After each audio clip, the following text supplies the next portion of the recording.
guys, woo! Welcome to my classroom.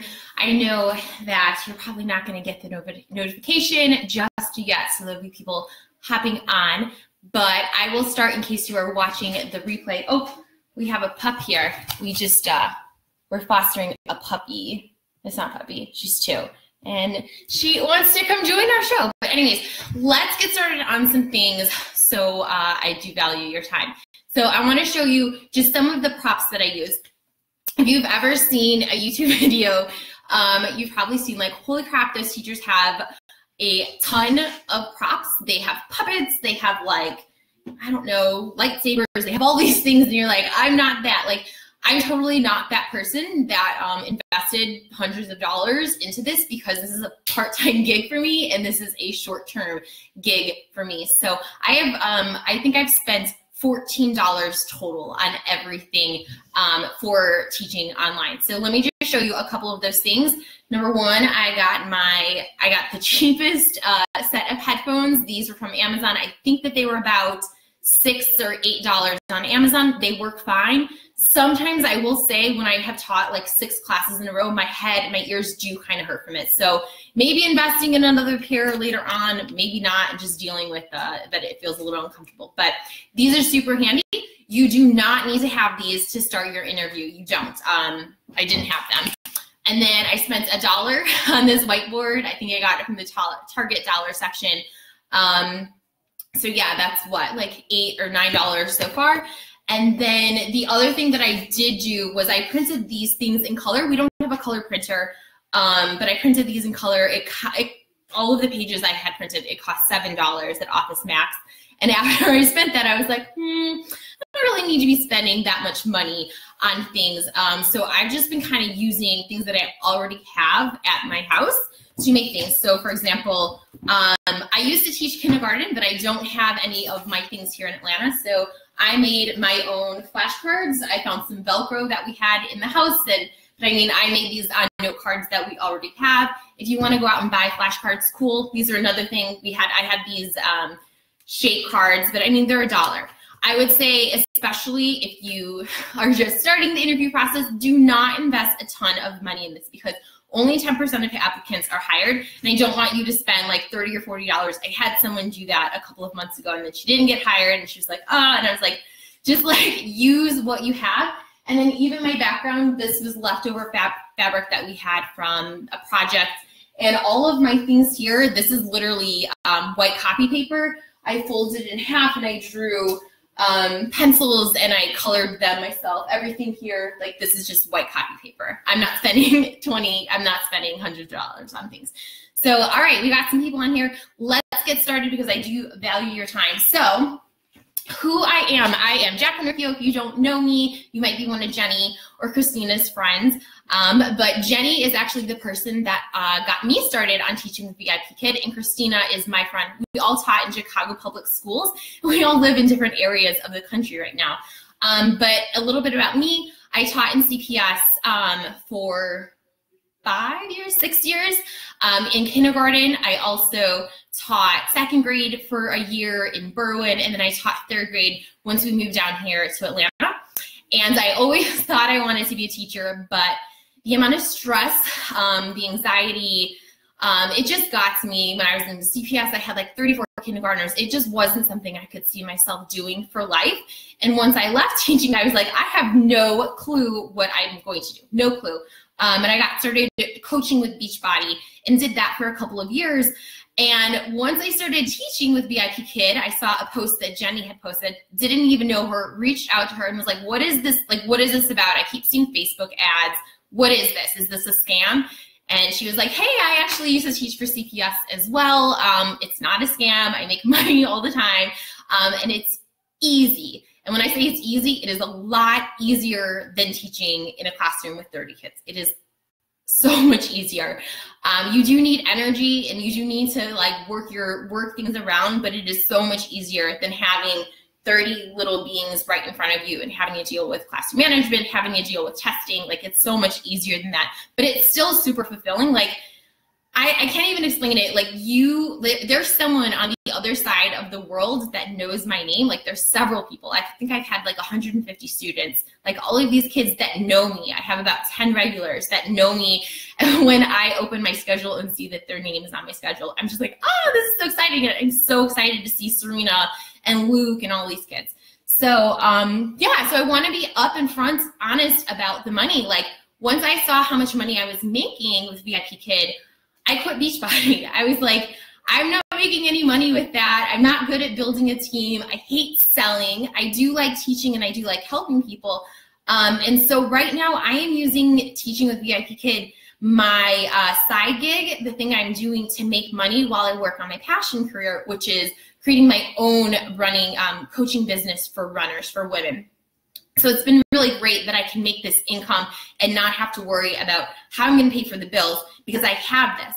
And so I want to talk about the money. And I'm super upfront because I'll be honest, like that's why I do this. I do this because of the money. Yes, the kids are great. Yes, it's so cool and it's so fulfilling and that's all those stuff. But I'm doing it because of the money, because I needed something to pay the bills. So this upfront, I make about $20 an hour, and I make that my base pay. I get $8 a class, $8 for a 25-minute class.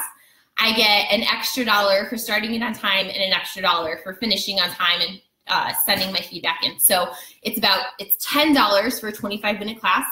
So $20 for teaching 2 classes. So this is the math that I do in my head. And because with coaching, I always talk about what we do every single day is way more important than what we do every once in a while. So if you're teaching $20, 1 class a day times 365 days, that's an extra $7,300 a year just for teaching 1 hour a day. So waking up a little bit extra early, teaching on a Saturday, teaching on a Sunday, I just make it my non-negotiable. Then I started to realize, okay, I need a little bit more extra money than just $7,000. So 40 times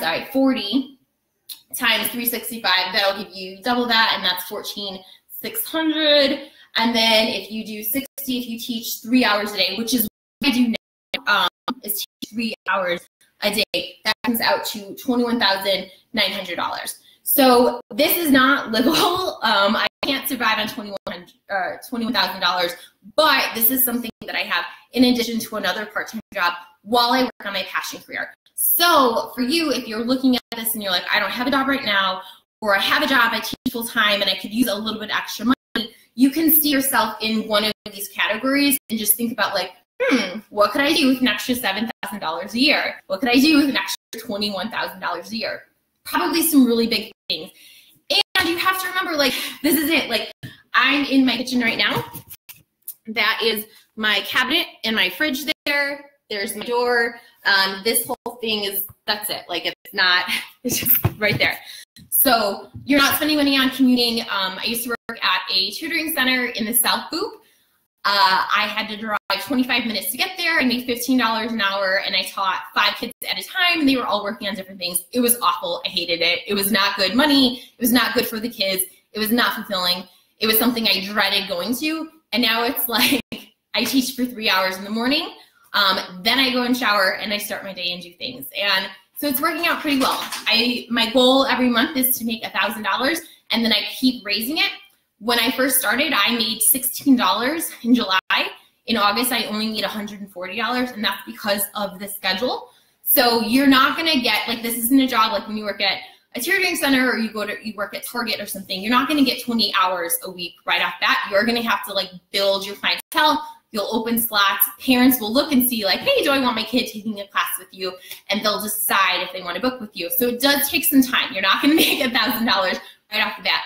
But different than a tutoring business on your own, you don't have to spend the time and money and energy and stress of looking for clients and marketing. If you're in sales, you know that finding customers is it's super time consuming and it's stressful and it costs a lot of money, and we don't have to do that. They provide that to us. So it's a pretty awesome thing because I did used to tutor on my own, and I would charge like $30, $40, $50 an hour, but I had to drive to the tutoring client's house. I had to do my lesson plans. And it was, 1 hour. This is something I can do repeatedly. So again, what we do every single day matters more than what we do once in a while. I can make a lot more money sitting here teaching at my kitchen table than I can if I wanted to find kids to tutor. It just works out a lot easier. So let's talk about the hours. You're teaching kids in China. There's a time difference. You're not going to be able to do this Monday through Friday when you get home from school or when you get home from your job, because there's the time difference. I live in Atlanta. There's a 13-hour time difference. So this morning I was talking to my students. It was 7:55 in the morning where I was, and it was 8:55 p.m. where she was.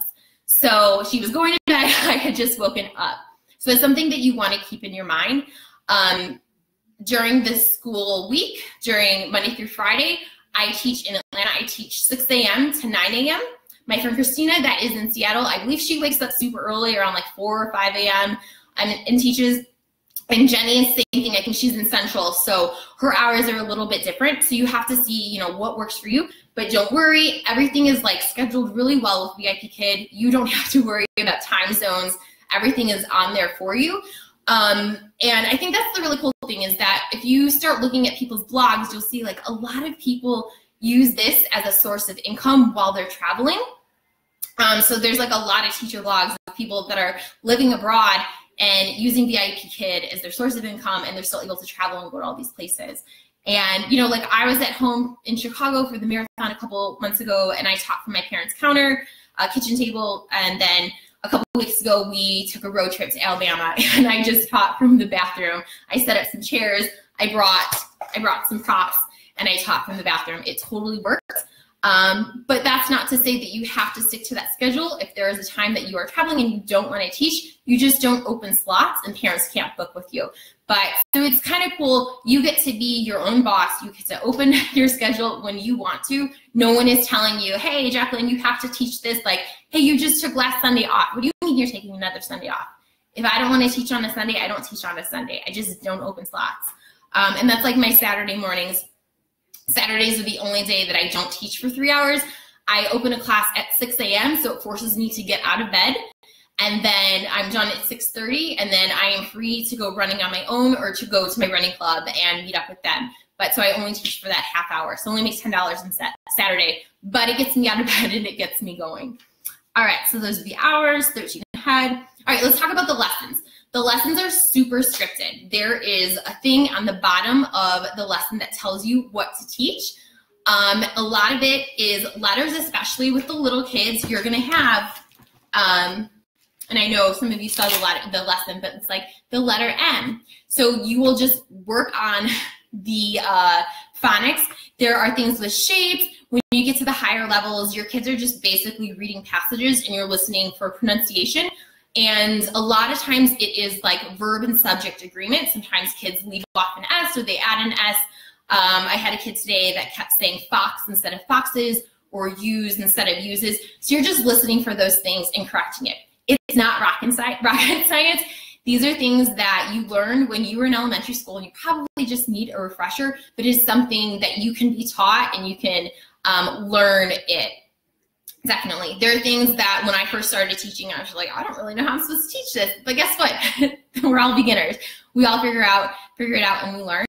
And even me, like having experience teaching kindergarten, there were things when you're doing something on video, it's a lot different because you have to keep someone's attention. So you might have something and you're interacting with them and you're moving around. And it's different than a classroom when you have people right in front of you. But those are things that you teach or that you learn as you go. There are workshops, there's videos, and you just learn by doing. You figure out what works and you figure out what doesn't work.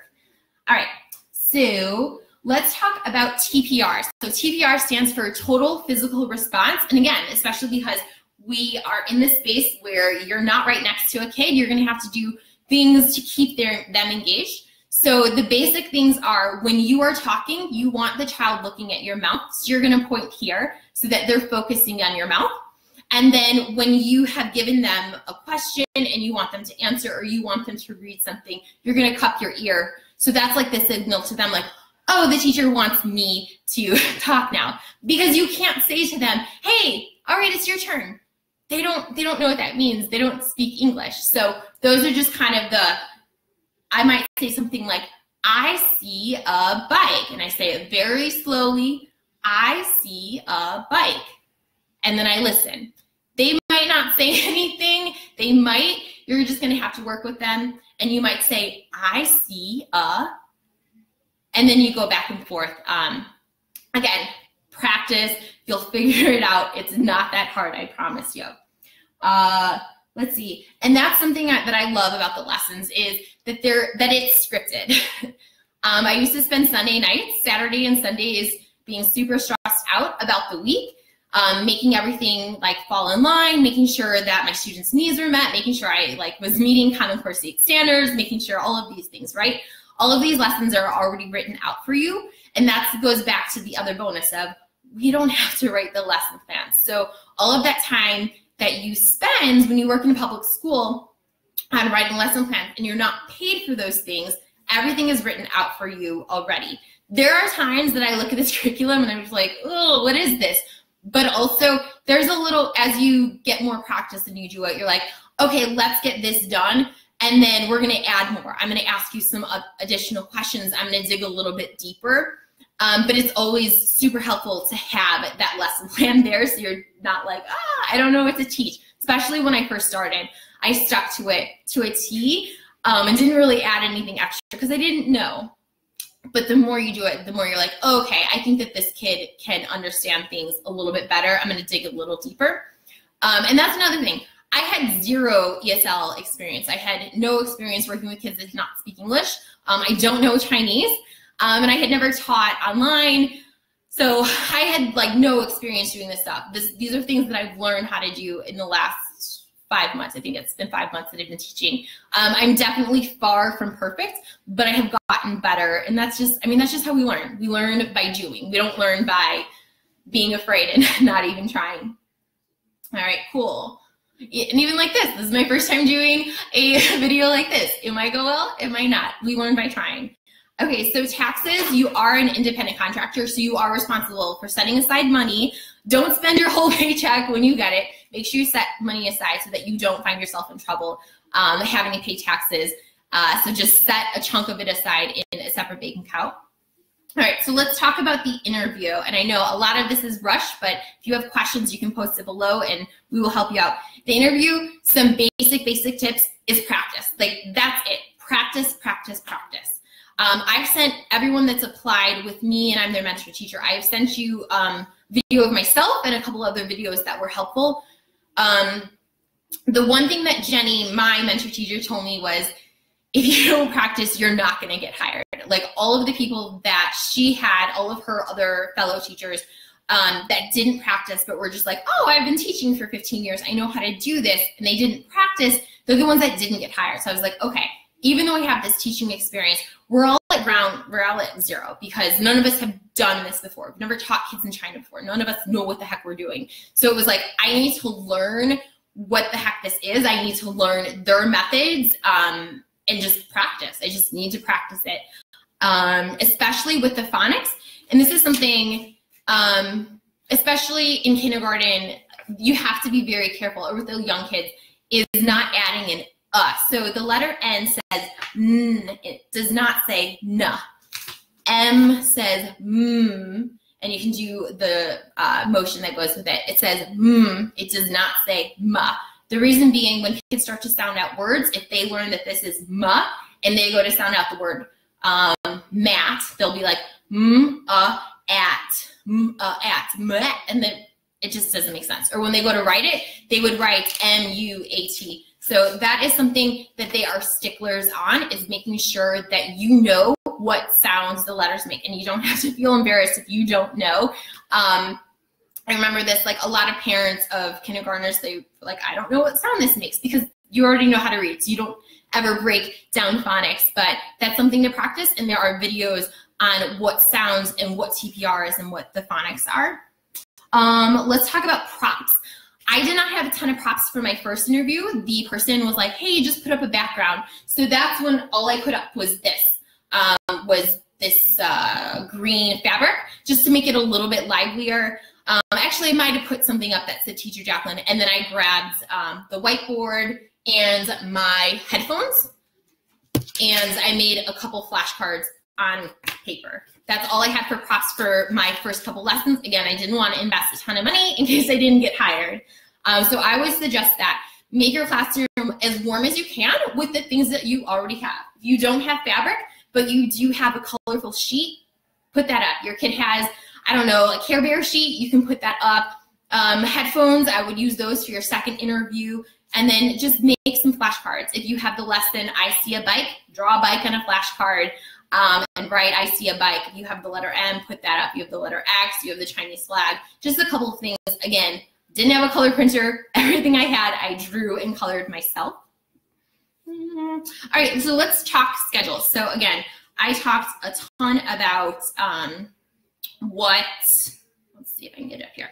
Yeah, like money, because that is, I'm not gonna lie, like that is my great motivator with this. So this is what my schedule looks like. This is my last week's schedule. So you can see I taught 5 or 6 classes a day. And this is my upcoming schedule for this week. So you can see tomorrow I have 5 classes, mostly 5 classes across the board. And my Saturday, I have 1, and my Sunday. So actually what I wanted to show you, my Friday, this is my Friday. So that one is Friday. So I taught in the morning on Friday. I taught Andrew, Molly, and Jack, and Molly again in the morning. And then you can see it was such a random day, but I taught Molly again twice at night. So that was at what, 11, 11:30, and then 12:30 a.m. So your Friday and Saturday nights are the times that you can actually teach in the evening. The rest of the week, it's mostly in the morning, except when the kids are off from school, which is coming up. So that's a whole nother thing. When kids are off from school, it's just game change. There's opportunity to teach like all hours of the day. But Friday and Saturday, remember, for Atlanta, they're 13 hours ahead of me. So when it's Friday here in Atlanta, Friday evening, it's Saturday morning. So the girl Molly, I taught her 2 times in the morning for my Friday morning, which was her Friday evening. And then I went through my day, went to work, whatever, came home. My Friday evening, I taught her 2 times. That was her Saturday morning. A lot of teachers, this is where a lot of teachers make a ton of money, is they teach overnight. They start teaching at 8 p.m. Friday night, and they teach through the night until Saturday morning, and they teach like 13 hours in a row. I'm not that crazy, maybe, no, I like my sleep, but a lot of teachers make a ton of money. And then the same thing on Saturday. They start at 8 p.m. Saturday, which would be, like 9 a.m. Sunday morning in China, depending on what time zone you live in, and then they teach again. There are teachers that make $3,000, $4,000 just from teaching at home. Yes, they have to make sacrifices. They, sleep. They have to sacrifice sleep and work their schedule around. But the cool thing is that there's that opportunity. I've never worked in a job where I was in control of how much money I made. I've always been told this is how much money you make. You're getting a 1% raise, and also like everyone's mad at you because you're a teacher and you shouldn't make that much money. The last job that I was offered, full-time job, was a corporate gig here, and I was offered $33,000, which is what I made 10 years ago, my first year out of college. I have my bachelor's and my master's degree. I was offered $33,000. No room for growth, no commission, no bonuses, just 33. And I was like, that's crap. Like I'm better than $33,000 with no room for growth. Like that's not a job that I can accept. So this is the first time in my life that I've had opportunity to make how much money I want to make. Like if I want to make $20,000 from teaching part-time, that's something I can do. And that is only, so 3 hours a day times 7 days a week, that's 21 hours a week. So if I teach 21 hours a week, I'm making $20,000. Hope I did that math right. Again, have to take out taxes. But I think that's the really cool thing about this. So if you are someone that is a teacher and you're like, I don't make enough money, this is something you can do. There are so many teachers that teach 1 hour a day and then go to their full-time teaching job. And then teaching Friday and Saturday nights, however you want to. If you are a stay-at-home mom or dad, and you're like, I really want to add income to our family, you know, being on one source of income has been a real big strain. This is a really awesome opportunity to make money. Or if you're someone that's always wanted to be a teacher, I've talked to a lot of people, they're like, yeah, like I was in high school and I thought about being a teacher, but then I went and did this. This is something really cool. And I know I talked about money a lot, but the connections that I have with some of these kids, like I have this one student, Sissy. I know the names they pick out are ridiculous, but anyways, I kept seeing on my schedule that Sissy was there, and I was like, I need like other things for Sissy. So I made like this Christmas tree, again, with stuff I just had at home. I didn't buy any of this stuff. I made this for her, and I made, that's when I went to make this prop for her as well, because I was like, she's gonna get so bored with me. But this is another silly one, so I just like put this up. Or even just today, actually, when I had her, I let her pick. I was like, do you want to do one of these or do you want to play tic-tac-toe? And she loves beating me at tic-tac-toe, so we did that one. But, I mean, we always end our lesson like this, with a heart to each other. When she sees me, she's like, Jacqueline! I'm like, Sissy! Like, I know someone in China. Like, someone in China is excited to see me every single morning. And I think that's something for me, too. I was miserable when I was a teacher, and I'm not hating on teachers. Like, if you were in a public school still teaching, bless your heart, you are freaking amazing. It drained me. It just burnt me out. But like, I start my morning excited to see, oh, I get to teach Serena today. I get to teach Luke today. I get to teach Sissy today. Or if I see a kid whose name I don't know, I'm like, I don't know what this is going to be like, but I'm excited for this opportunity. And so that's like the cool thing for me, because I was so burnt out when I left teaching. This has been just a source of joy for me, and I just really love this opportunity. And then let's talk about money too. If you were to get hired, like, you have the opportunity to help other teachers get hired as well, and there are always incentives along with that, which is super awesome. So I have worked at jobs before where I've helped people get hired, and recruiting and helping find awesome teachers, like, that's a job. Being a recruiter is a job. And when you work in public schools, they don't pay you money for helping someone get hired. So that's been an awesome thing about this. Like, I get to mentor and help people and like give them feedback. And then even giving someone feedback, I become a better teacher because I have to think through like, oh, well, what would I do in that situation? So it's been a lot of fun. I've mentored teachers in public school and not gotten paid extra money for that, because it's just an expectation that you do, right? Like, there's not a ton of money in it, so they don't have money to give you. This is a company, as a corporation. Parents are paying the company, and the company is paying us pretty well to do the job that we do. And so that's all I have. I don't know if anyone has any questions, but let me know. I know I talked super fast, and I went 8 minutes over, but it's a super cool opportunity. Now is a good time to apply, just because there's so many kids that are going to be off from break. Like, think about this. Like, these kids are off from school, and their parents are like, hey, you need to go and take more classes. Not even kidding. My little girl, Sissy, she goes to school 7 days a week, and she does VIP Kid 7 days a week, because like, she's just that committed to being successful in life. It just blows my mind. I feel like I've learned like a million things from teaching her. But anyways, that's all I have for you. If you have any questions, you can post them here. I'll be around for a little bit. But anytime you have a question, you can post it in here. You have a specific lesson that you've already received and you want help on that, again, post it. It's helpful to do in the group. That way we can answer the questions in like one spot, and other people can learn from it as well. But you can also reach out to the person that invited you, if that's Jenny, Christina, me, or someone else, and we will help you one-on-one if that means doing a video via Skype. If you want to send a video, I know I had someone else that had the bike lesson, and I sent her a video of me teaching it, and then she sent a video of her teaching it, and I helped her through that. So that's definitely something that we can do for you as well. I think that's it. Yeah. All right, guys. Have an awesome night. Bye.